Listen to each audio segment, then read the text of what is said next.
رسول اللہ صلی اللہ علیہ وآلہ وسلم ہمیں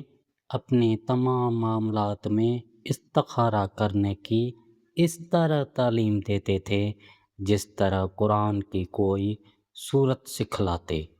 آپ صلی اللہ علیہ وآلہ وسلم نے فرمایا کہ جب کوئی اہم معاملہ تمہارے سامنے ہو تو فرض کے علاوہ 2 رکعتیں نفل پڑھنے کے بعد یہ دعا پڑھیں۔ ترجمہ: اے میرے اللہ، میں تجھ سے تیرے علم کی بدولت خیر طلب کرتا ہوں اور تیری قدرت کی بدولت تجھ سے طاقت مانگتا ہوں اور تیری فضل عظیم کا طلبگار ہوں کہ قدرت تو ہی رکھتا ہے اور مجھے کوئی قدرت نہیں، علم تجھ ہی کو ہے اور میں کچھ نہیں جانتا اور تو تمام پوشیدہ باتوں کو جاننے والا ہے۔ اے میرے اللہ، اگر تو جانتا ہے کہ یہ کام جس کے لیے استخارہ کیا جا رہا ہے میرے دین دنیا اور میرے کام کے انجام کے اعتبار سے میرے لیے بہتر ہے، یا آپ صلی اللہ علیہ وآلہ وسلم نے یہ فرمایا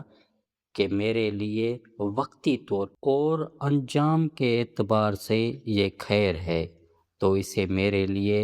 نصیب کر اور اس کا حصول میرے لیے آسان کر اور پھر اس میں مجھے برکت عطا کر، اور اگر تو جانتا ہے کہ یہ کام میرے دین و دنیا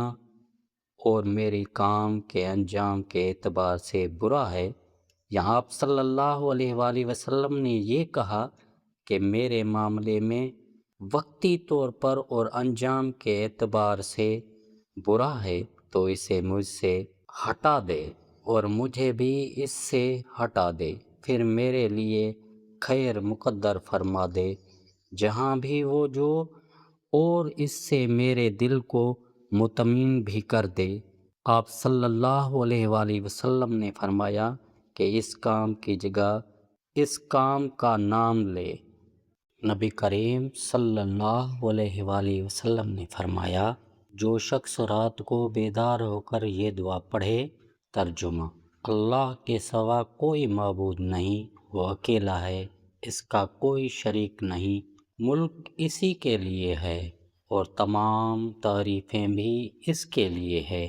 اور وہ ہر چیز پر قادر ہے، تمام تعریفیں اللہ ہی کے لیے ہیں،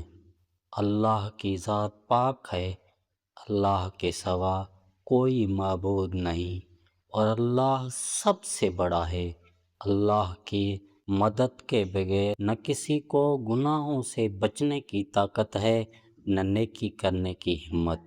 پھر یہ پڑھے۔ ترجمہ: اے اللہ، میری مغفرت فرما۔ یہاں یہ کہا کہ کوئی دعا کرے تو اس کی دعا قبول ہوتی ہے، پھر اگر اس نے وضو کیا اور نماز پڑھی تو نماز بھی قبول ہوتی